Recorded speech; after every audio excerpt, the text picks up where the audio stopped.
Welcome back, ladies and gentlemen, to more Leif Plays City Skylines. And anybody guess where we are right now? I'll just, here, I'll let it play. Looks like we got a fire over there. Let's go check that out. I am indeed in first-person mode here. Looks like, oh dear. I'll watch this happen here. We are in our Kellogg Square district here, actually. And it is largely filled in now, which is great to see. And the land value is crazy high, and the building levels, the upgrade levels, are almost maxed out. So let's just take a look at some of that. You can see our building levels really high. We got a few level 4s still to go, but they'll be upgrading very soon, I think. And what was the other thing else? Oh yeah, land value. Look at that. That is amazing. It's doing fantastic. I think I tweaked a few things in between episodes. I put in another park down here. Actually, this is the Statue of Wealth. So I figured that was appropriate to stick in our wealthy neighborhood here. But that really boosted land value and got things upgrading quickly. And I don't know, is that person standing in a pocket watch, or is it like a big, is that a coin behind him? He's standing on a coin, and yeah, oh yeah, it's a giant quarter. Okay, that's interesting. Yeah, I think I finished filling in some of the trees here. We've got this nice walking path that goes right down the middle. You can kind of get a view here. People are actually using it, which is cool. Got an old guy with a cane tootling along. So people definitely using that, which is good to see. Oops. Let's see here. What else happened?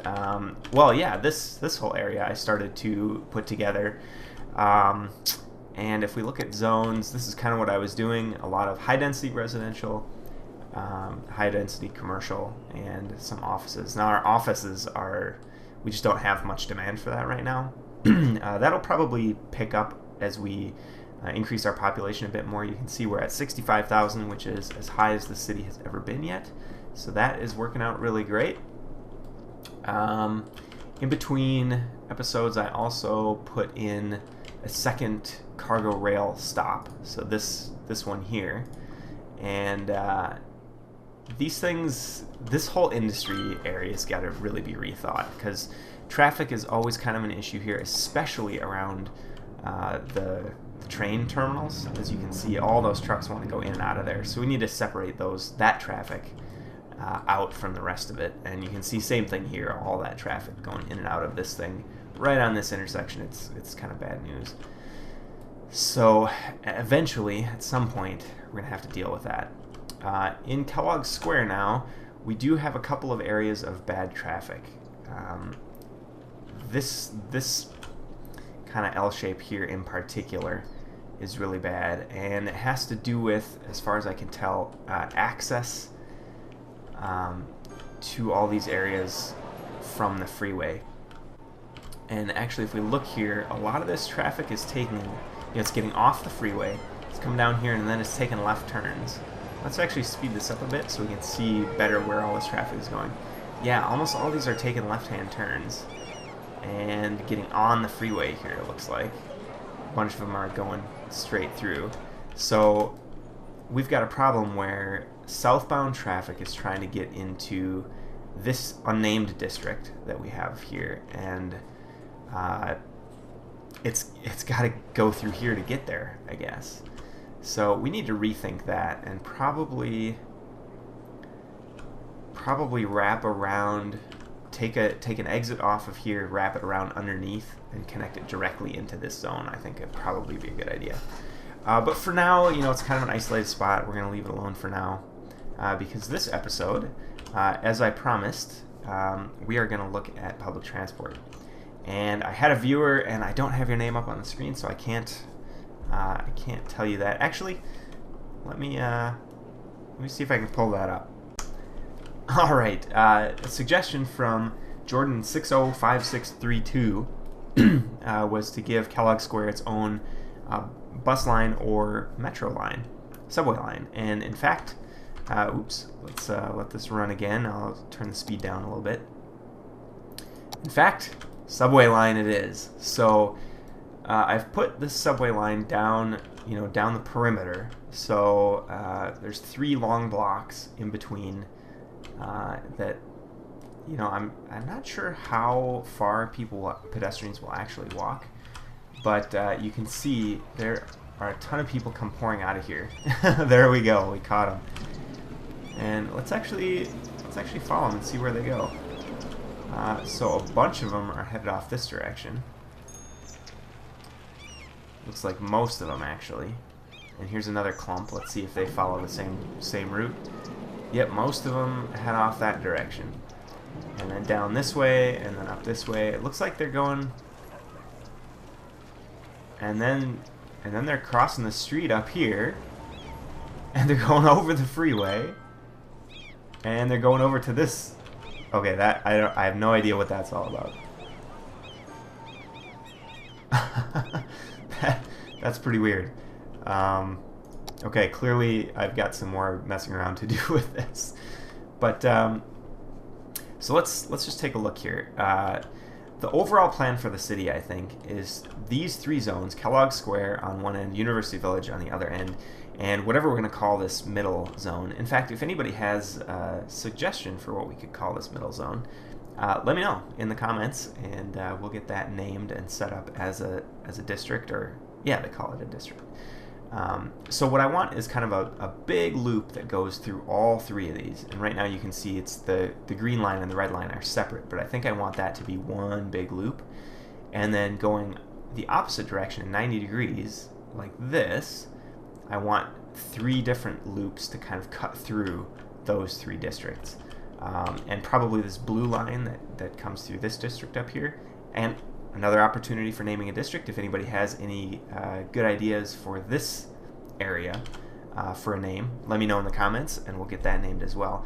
But I think I'll probably have this one be more or less like it is now, and then cut across Kellogg Square at 90 degrees to the red line. And so that'll be kind of how that'll get integrated, I think. So I will probably end up doing some reading about how this works, but for now, I think we want to connect up the rest of this in this big east-west loop. So let's look down here. We want to get, let's see, we can probably just connect it like this right off the bat, just do a connection. Okay, we don't have a line going through there yet, but we can do that.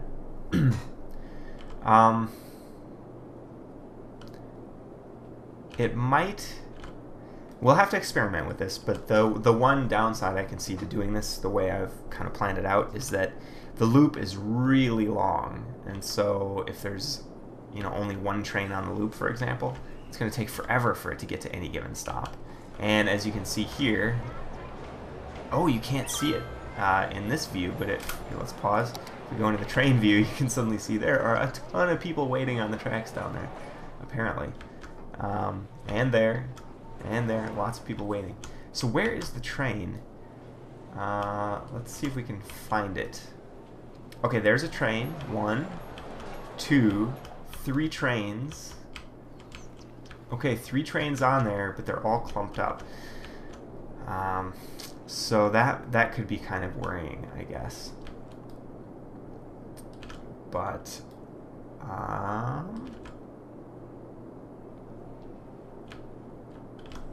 okay, I think what I'm gonna do is get a single line going, and we'll see how it works out. Currently, we have 1,700 citizens per week on the metro line, or on the whole metro system, it looks like. So, is there a way to see... It doesn't look like there's a way to really see whether it's overloaded or not. I mean, we can click on the train, and we can see... we can see how far it's gone. We can see how many passengers it's actually holding. And if we click on the stop, does that give us any additional information? Operating normally. Passenger service last week, 0. 0. 246. 48. So I'm not sure what this means, because there's clearly a ton of people down there. And you can see people going in and out. So what does that mean? I don't know. I'll have to do some more reading about that. But for now, I'm going to integrate this big loop and be back with you when that's done. We'll check it out. Alright, here is what I've come up with. Now this is a little bit different than what we were talking about. And I realized that maybe loops is not the greatest idea. So take this yellow line, for example. You can see that it goes both directions on the same track. And so it's a loop, but it's a loop that just turns around at the end and goes back the way it came, and does the same at the other end. This means that people can go both directions from the same stop. Whereas this giant green loop, if you want to go from, if it's not going in the direction you want it to go in, you got to go around the entire thing to get back. So if you wanted to start at this station, but you wanted to get to this station, well, you gotta go around the whole stinking thing. So I made my connector loops just relatively short, and they turn around and go back on the same track and hit the same stops. So red line here is just 1, 2, 3, 4 stops and turns around and goes back. Yellow again is 1, 2, 3, 4 stops, turns around and goes back. We could probably actually have it hit this line, which maybe is not a bad idea. It's really close to that station. We might as well have it go there, don't you think? So let's actually add a stop there. Yep, and now it'll keep going. And the orange line, I actually cut across the blue here as well. So orange has got 1, 2, 3, 4, 5. And a stop right down in here would probably be a good idea for both the blue and the orange lines. If we could put one like right there, actually, would probably be a good thing. But we're gonna go with this for now. So we've got our green loop, our blue loop, and then we have our red, yellow, and orange connectors. So it's too bad we can't see the effect it has on traffic. I mean, we might be able to sort of incidentally, but we can't see.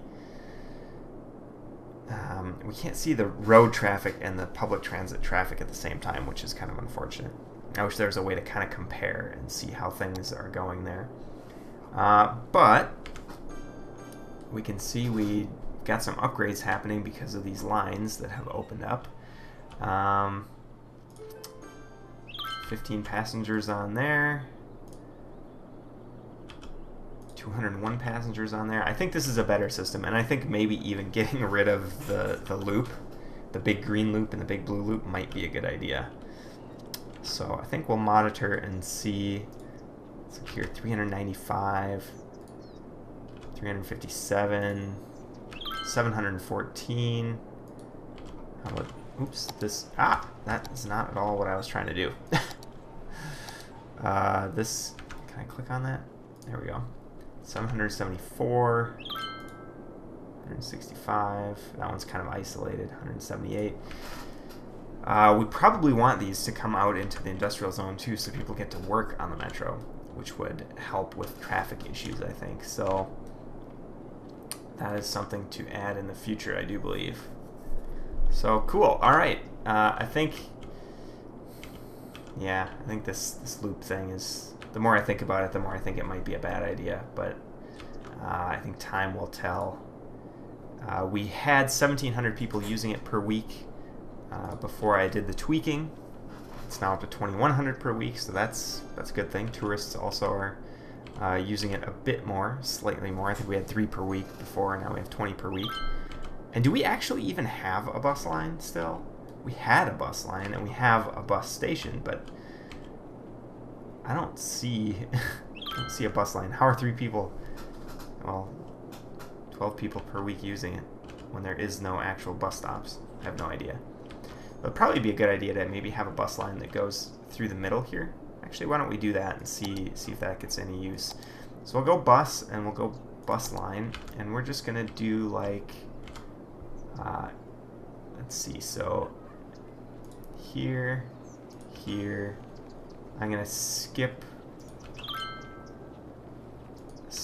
a block in between, so go to there, go to here, and then just back up. Yep, just like this, perfect. That's exactly what I want to do. Like that, and then back around. And we'll see if that gets used. I mean, that might supplement the metro nicely. It might be kind of unnecessary. But again, I'm not sure how far pedestrians actually are willing to walk. So we'll just kind of have to watch that, monitor it. And where is... Oh, there's the bus station. So we got actually people using it. Not very many, of course, but we don't have huge crowds of people. And they built, do you see this? They built the bus stop right in front of this person's driveway. Okay, that's funny. Well, too bad, suckers. You're not getting out of your driveway, I guess. So there's that. All right. Well, I'll be back with you when we've got a little bit more done here. Okay, I think the last thing we have time to do this episode is deal with electricity and water, because we are quickly running out of capacity for both of those utilities. I think everything is connected still, so we don't have any isolated power grids, but our population is growing, our city's getting bigger, and we need to add on a bit in those respects. So let's take care of water first. So let's jump down here. We'll just add a couple more pumps. And maybe at some point we'll want to kind of clean this up a bit, but I don't know. So far it's okay to my sensibilities anyway. All right, let's get that in there. Oops, and let's get that in there. Okay, those are all connected. Our water availability is great. So now we need sewer treatment, which we should be able to, let's see here, let me pause. Drain capacity is 160,000 cubic meters per week, and these guys are 120. So these are actually slightly higher capacity. So we probably want to bulldoze. Yes, let's just get rid of these dirty ones, and let's throw in a couple of these nicer ones. Actually, let's get rid of these weird little water connections. Okay, and just have to see how many of these we can fit in here. There and there. Let's actually let this run. Hopefully, are those connected? That one is, but this one's not. Okay, hang on. Let's bulldoze those little pieces and reconnect these like so. Alright, and I think that...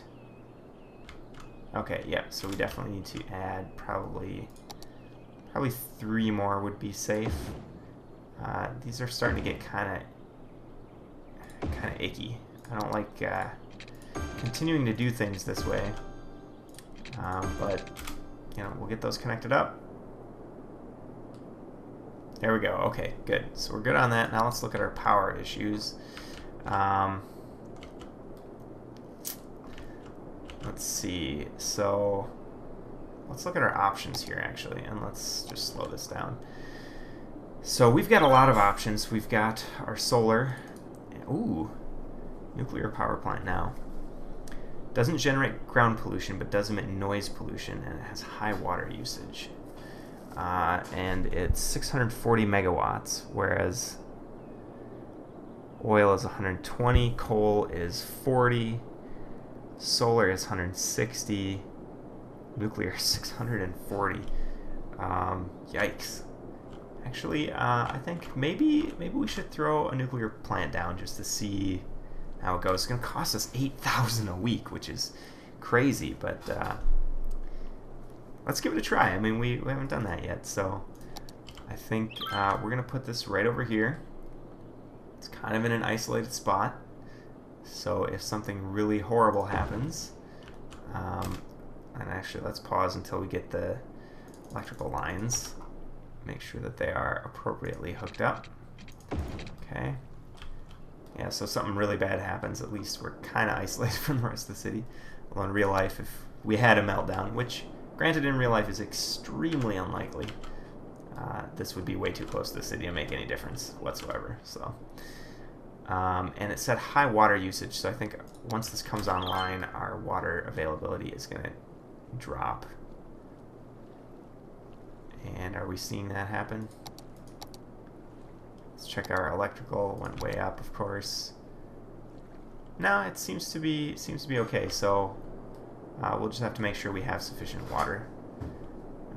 But cool. So we have nuclear power plant uses uranium to produce clean electricity. So it's still going to need. Well, it doesn't actually have a fuel data point. If we look at, yeah, here we go. Here's coal. You see here it says coal stored for 8 weeks at the very bottom there. And you actually have to have delivery trucks come and deliver coal to those things.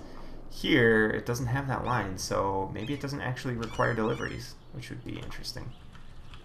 Again, then not exactly how it works in real life, but a little bit goes a long ways with nuclear. So that is maybe what they're going for there. All right, well, I think that's all the time we have. We probably run a little bit over doing that, but we've got our water, our sewer, our electrical all figured out, and we have this, man, I think, all right, one last thing. Kellogg Square. We need to give these people smoke detectors, and that's going to cost us 5 per building. Probably not that bad, really. But yeah, let's turn that on. So these things burn down a little less frequently would be nice. Okay, cool. Well, I hope everybody enjoyed this episode. Hope it was kind of interesting to watch and fun and informative maybe. And it's always greatly appreciated when you come and watch. So leave a like if you liked it. Leave some comments for me, especially about naming this district over here by the river and this district in between University Village and Kellogg Square. And I will see if there's any cool names that come up and use those in the city here. And speaking of which, the city itself we have not ever renamed. So if anybody has any suggestions for a city name, leave those down below as well. And subscribe to the channel if you haven't already. And everybody have a great day. I'll see you next time.